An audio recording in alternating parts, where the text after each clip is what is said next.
quiero que escuchemos un fragmento de un video que se hizo muy viral en estos días, precisamente en lo que mostraba parte del ambiente que se ha vivido en esta elección en Venezuela.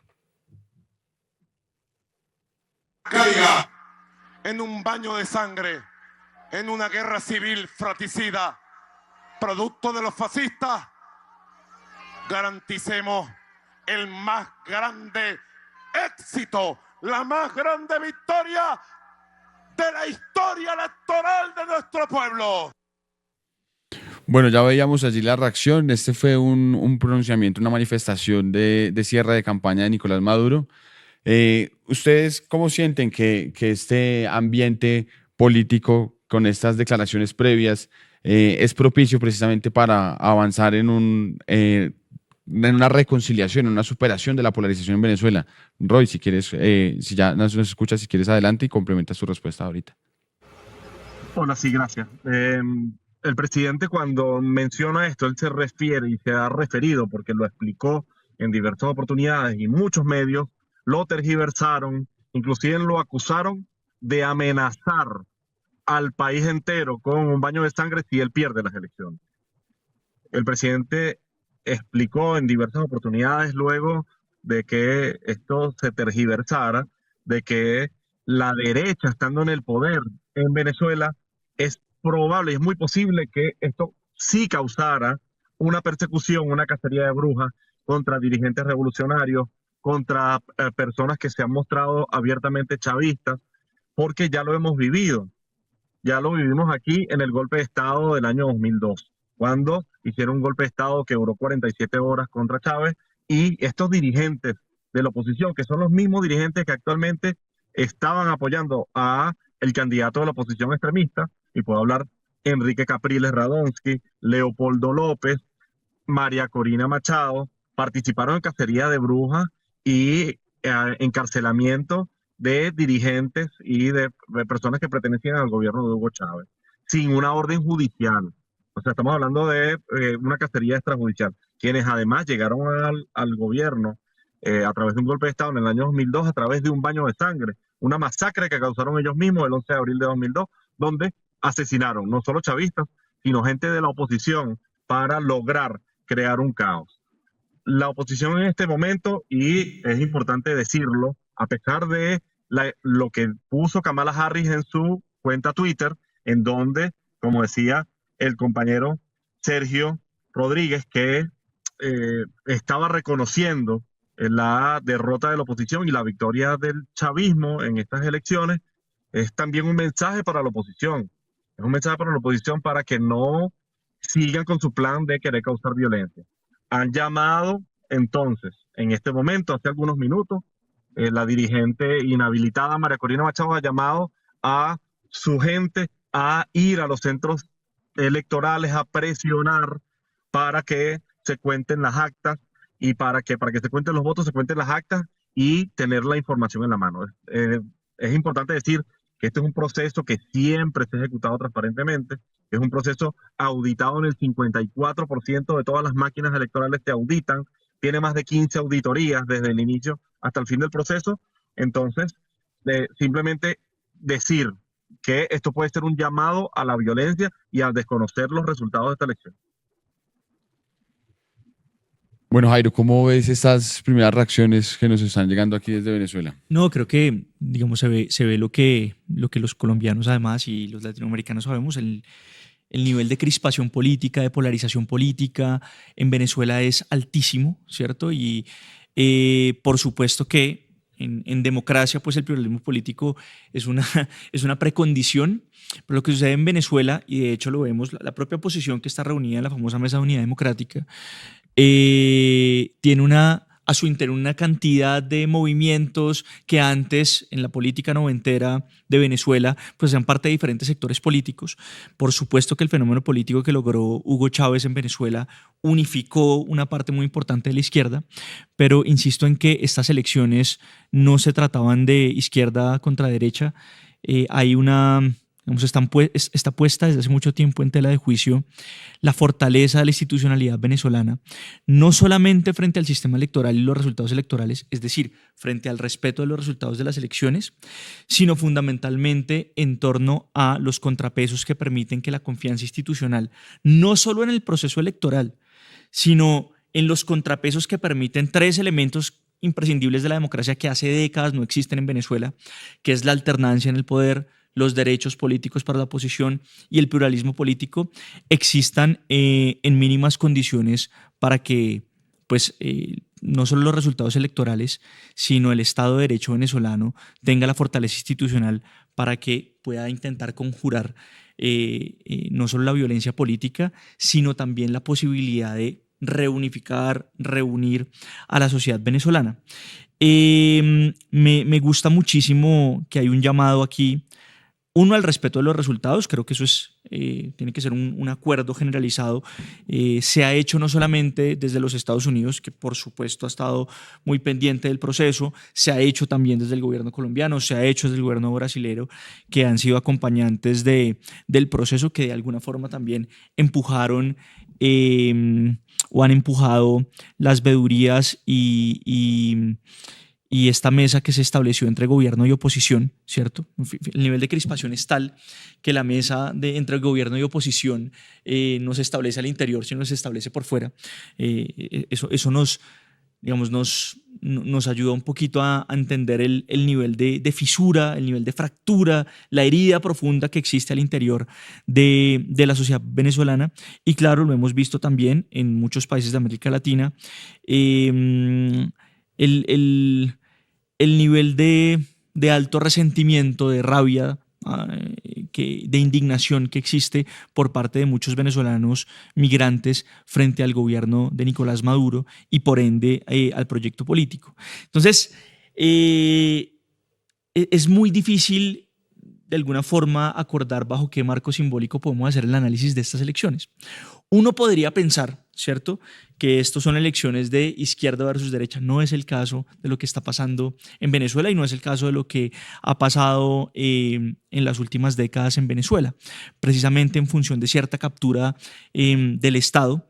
Y lo vemos porque inclusive gobiernos de izquierda que en la primera etapa de gobiernos progresistas, cuando estaba en su pico más alto el proyecto político del expresidente Hugo Chávez, acompañaron ese proyecto. Hoy todos le hacen un llamado al presidente Maduro: respete las elecciones, asegure que los resultados son transparentes, asegure unas elecciones libres. Y siempre tenemos, obviamente, en estas elecciones en Venezuela un altísimo grado de desconfianza política, no solo por parte de los actores políticos, sino por parte de muchos de los actores sociales. Entonces, ese marco hace que estas elecciones sean particularmente importantes porque sí, claro, la oposición tenía y se veía por todos los medios de comunicación, por la información que nos llega acá, seguramente por la información que también circulaba en Venezuela, la expectativa de que se pudiera lograr una alternancia en el poder político en el país, dado que hubo una modificación que de hecho inició esta fractura institucional que vive el país hermano, que es la de la reelección permanente, ¿cierto? Impidiendo así la alternancia en el poder, la alternancia democrática, porque obviamente lo que pasa, y lo vimos aquí en Colombia solo con 2 reelecciones del expresidente Álvaro Uribe, la fractura social no solo fue fuertísima, sino la fractura institucional también. Entonces imaginémonos después de más de 20 años en Venezuela del chavismo gobernando, lo que eso significa en términos de la fortaleza institucional, de la confianza en las instituciones, de la posibilidad de los sistemas de pesos y contrapesos, de la fortaleza de la oposición política. Allí hay una cantidad de cosas importantes que por supuesto es difícil reseñar porque entiendo y se nota, se ve en la crispación política que existe en el país hermano, pero lo que está en juego en estas elecciones tiene que ver con esa suerte de demanda por alternancia, transición democrática y la posibilidad de que los diferentes sectores políticos que existen en el país se puedan reconstruir bajo un nuevo acuerdo democrático que les permita que esos valores fundamentales de la democracia, pluralismo político, tolerancia, alternancia en el poder, garantías para la oposición política, no monopolio del poder político, pues se puedan garantizar. y eso es un poco lo que estamos discutiendo de fondo. Sergio, quisiera preguntarte, bueno, primero contarte, estoy aquí revisando el Twitter de Kamala Harris, no encuentro el que me referencias, al menos hace 5 horas no tuitearía, pero quisiera preguntarte, a la espera de los resultados definitivos que esperamos ocurran durante esta noche o en los próximos días, ¿qué crees que va a pasar precisamente en eso que refiere Jairo y es la necesidad de la alternancia? Uno de los factores de salud de las democracias, pues es que hay alternancia en el poder. Si la sociedad reclama muchas veces cambios, en Colombia, digamos, vemos eso también de manera muy fuerte. Siempre el discurso del cambio tiene una posibilidad de crecimiento mucho mayor que el desgaste mismo que implica el ser gobierno. Y como dice Jairo, son 25 años ya de este proyecto gobernando Venezuela, 11 años a la cabeza de Nicolás Maduro. ¿Qué puede significar una ampliación de esto por 6 años más y cómo eso afectaría, pues, el sistema político en Venezuela? Bueno, primero leerte el tuit. Estados Unidos apoya al pueblo de Venezuela que expresó su voz en las históricas elecciones presidenciales de hoy. Hay que respetar la voluntad del pueblo venezolano. A pesar de los muchos desafíos, continuaremos trabajando por un futuro más democrático, próspero y seguro para el pueblo de Venezuela. Ahora, yo quiero responder lo que tú preguntas, pero también hacer algunas preguntas al señor que me antecedió.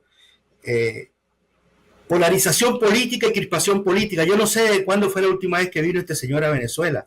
Aquí hubo una campaña electoral sin un muerto, sin un herido y sin ningún tipo de acto de violencia. Es más, por un error organizativo en una municipalidad de Caracas, ocurrió que se juntaron un día una marcha de la oposición y una marcha del gobierno. Y caso insólito, no se tocaron, se saludaron. Eso hace 5 años era imposible. Hubo crispación política, hubo polarización política, pero hoy no la hay. La polarización política es lo que quiere la señora Machado para que enfrentara a la democracia contra el terrorismo que ella representa.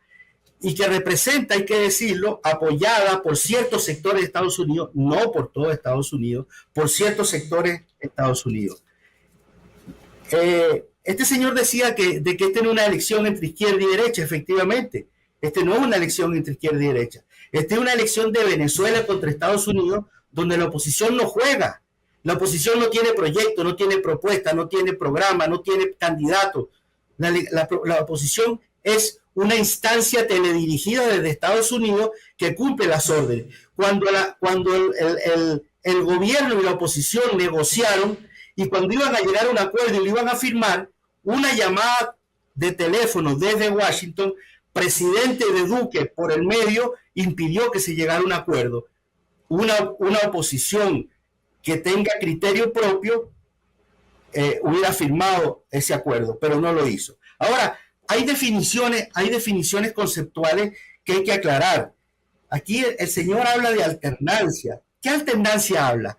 ¿La de republicanos y demócratas o la de liberales y conservadores durante 200 años en Colombia? ¿O es que liberales y conservadores tenían alternancia cuando la oligarquía gobernó 200 años hasta que llegó el presidente Petro? Eso es la alternancia. La alternancia es una mentira construida desde la Revolución Francesa para garantizar el poder. Pero la alternancia es una farsa. La alternancia, ¿cuándo los pobres han podido llegar? ¿En qué esa alternancia, cuándo los pobres han podido llegar al poder? ¿Cuándo? ¿Cuándo los campesinos, cuándo los trabajadores han llegado al poder? No. Esa no es la democracia que nosotros tenemos y le pido al Señor que lea la Constitución venezolana. Nuestra democracia no solo es representativa, nuestra democracia es participativa, tiene un protagonismo popular, lo garantiza la propia Constitución. Entonces, cuando quiere hablar de alternancia, tiene que hablar cuál es el papel del pueblo que juega, que la alternancia que él menciona no juega ningún papel. Pluralismo político. ¿Y qué son 10 candidatos? Aquí hubo 10 candidatos, aquí hubo 8 candidatos de la oposición. Lo que pasa es que están mirando solamente el candidato del terrorismo apoyado por Estados Unidos. Pero aquí acaban de participar 8 candidatos de la oposición que son opositores a Nicolás Maduro y que participaron en igualdad de condiciones en la elección. Transición democrática. ¿De qué democracia me habla? Aquí hay una democracia garantizada que además no solo tiene 3 poderes, tiene 5 poderes, porque en este país el poder electoral es un poder del Estado, no es una institución más. Tiene el mismo nivel que el legislativo, que el ejecutivo y que el judicial. Es un poder independiente del Estado. El respeto, dice él, a los resultados. Bueno, ¿y quién ha irrespetado los resultados alguna vez? Si los que han irrespetado los resultados han sido la oposición. Los chavistas han perdido 2 elecciones y las han reconocido de inmediato. Entonces, hay que tener un poco de cuidado y estudiar la situación real del país para poder emitir opiniones. Se habla de captura del Estado, pero a ver, ¿se ha emitido y hablando de alternancia, se ha emitido alguna opinión respecto a España, donde los Borbones gobiernan hace varios siglos, o en Inglaterra, donde la monarquía gobierna hace varios siglos? ¿Cuál es la alternancia que hay ahí? Cuando el jefe de Estado ni siquiera lo elige el pueblo, lo elige la familia. ¿De qué alternancia me hablan? Fractura institucional. ¿De cuál fractura institucional? O sea, querer que haya elecciones y que las elecciones son solamente válidas cuando gana el candidato a Estados Unidos, eso no es necesariamente democracia. La democracia es un concepto amplio. Hay muchos países africanos que tienen un mecanismo democrático que no conocemos y que creemos que no existen porque no son las de Estados Unidos. Sergio. En China hay un modelo de democracia que, además de ser participativa y representativa, es una democracia consultiva. Hay que estudiar lo que significa. Ojalá todas nuestras democracias fueran consultivas como la de China. Entonces, la reelección permanente. Pero bueno, pero si ¿quién cuestiona? La reina Isabel en Inglaterra fue presidenta, fue jefe de Estado 70 años y nadie cuestiona eso. Nadie lo cuestiona. Es lo que los británicos eligieron como modelo, es su modelo y es respetable, pero también el nuestro es respetable. En efecto, Sergio, como lo planteas. No nos vengan a imponer criterios. Ya Bolívar en el Congreso de Angostura, cuando se creó la República Colombia, de la cual la actual Colombia formaba parte, dijo que nosotros no podíamos copiar modelos, que teníamos que establecer los nuestros, los propios, de acuerdo a nuestras condiciones. Entonces, eso es lo que estamos haciendo nosotros. Apoya el trabajo periodístico del Tercer Canal. Ingresa a la app o a www.nequi.com. En la app ve al signo pesos y elige la opción enviar plata o a la opción recargar. Recuerda que en la página web escoges la opción recargar. Ingresa a la aplicación o a la página web de DaviPlata. Dale clic a la opción pasar plata. Elige la opción a otro DaviPlata, llena los datos y digita el número de cuenta 304-271-5010. Continúa los pasos y confirma tu aporte y listo. Juntos visibilizamos la otra Colombia. Si te gusta nuestro contenido y no quieres perderte nada de la agenda alternativa, suscríbete a nuestro canal y activa la campana de notificaciones. Recuerda darle like a este video y por supuesto compartirlo con tus familiares, amigos y conocidos. Así juntos visibilizamos la Colombia profunda. Recuerda, somos el Tercer Canal, la voz de los que no tienen voz.